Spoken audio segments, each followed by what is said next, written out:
बिहार प्रदेश में 2005 में fertility rate 4 थी, यानी कि एक परिवार पे 4 बच्चे औसत थे।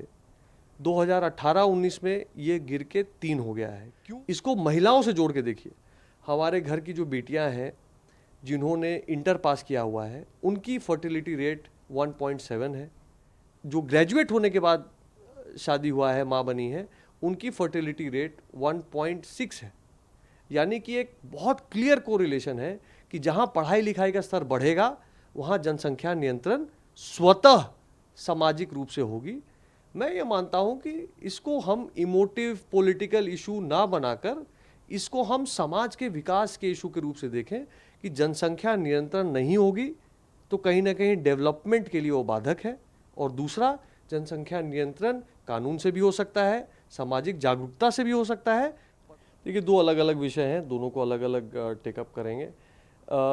जहाँ तक जातिगत जनगणना का विषय है, इसके ऊपर हम लोगों ने जैसे देखा है कि सबने एक आम राय बन रही है कि प्रधानमंत्री जी से मिलने हमारे मुख्यमंत्री जी और बाकी नेतागण भी बिहार से जा रहे हैं।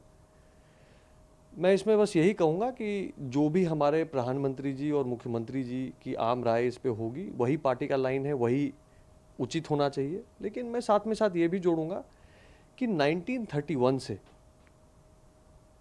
भारतीय जनता पार्टी की सरकार जितने वर्ष रही है उससे कहीं ज़्यादा समय नॉन बीजेपी गवर्नमेंट्स दिल्ली में रही हैं जिनके नेतृत्व में सेंसस हुआ है।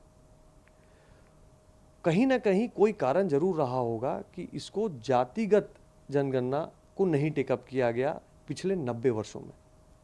कुछ उसका एक लॉजिक रहा होगा, कारण रहा होगा, तो हमको उसको समझना पड़ेगा। दूसरी बात कि मैं मानता हूं कि जातिगत जनगणना के बहुत फायदे हैं, लेकिन उससे अधिक आवश्यक शायद सोशियो इकोनॉमिक सेंसस करना, एजुकेशन लेवल और इकोनॉमिक लेवल के आधार पे सेंसस करना जरूरी है। क्योंकि अगर इस देश में गरीबी जानी है, गरीब को सशक्त करना है, तो हमको टारगेटेड प्रोग्राम लाने पड़ेंगे जो कि समाज के सबसे पिछड़े वर्ग को, सबसे दबे हुए जो समाज के अंतिम पायदान पे खड़े लोग हैं, उनको हम कैसे मजबूती दे पाए।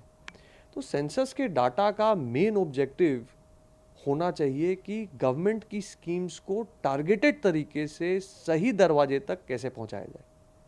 कास्ट उसके लिए ज़रूरी है, पर सोशियो इकोनॉमिक असेसमेंट शायद उससे भी अधिक ज़रूरी है। जनसंख्या नियंत्रण कानून की बात हो रही है।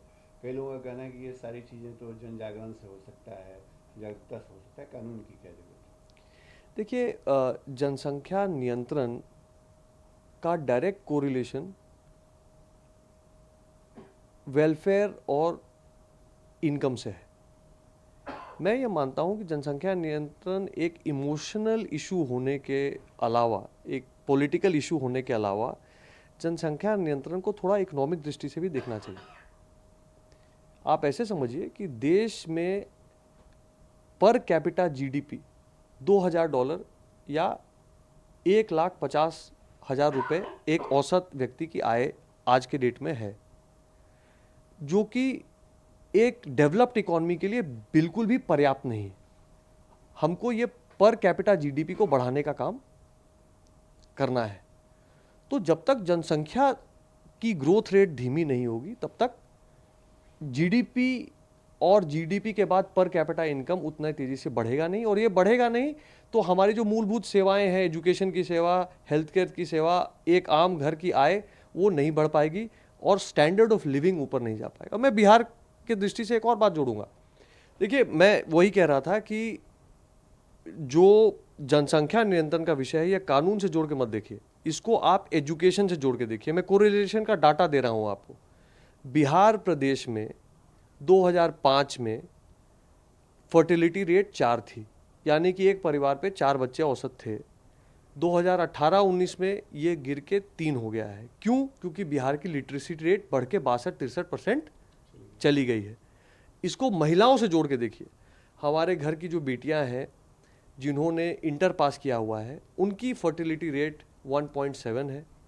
जिन बच्चियों की ग्रेजुएशन के उपरांत शादी हुई है, हमारी जो है घर परिवार की लड़कियां, जो ग्रेजुएट होने के बाद शादी हुआ है, माँ बनी है, उनकी फर्टिलिटी रेट 1.6 है। यानी कि एक बहुत क्लियर कोरिलेशन है कि जहाँ पढ़ाई लिखाई का स्तर बढ़ेगा वहाँ जनसंख्या नियंत्रण स्वतः सामाजिक रूप से होगी। मैं ये मानता हूँ कि इसको हम इमोटिव पॉलिटिकल इशू ना बनाकर इसको हम समाज के विकास के इशू के रूप से देखें कि जनसंख्या नियंत्रण नहीं होगी तो कहीं ना कहीं डेवलपमेंट के लिए वो बाधक है। और दूसरा, जनसंख्या नियंत्रण कानून से भी हो सकता है, सामाजिक जागरूकता से भी हो सकता है, पर सबसे अधिक लिटरेसी रेट महिलाओं के बीच में सुधारने से प्राप्त होगा।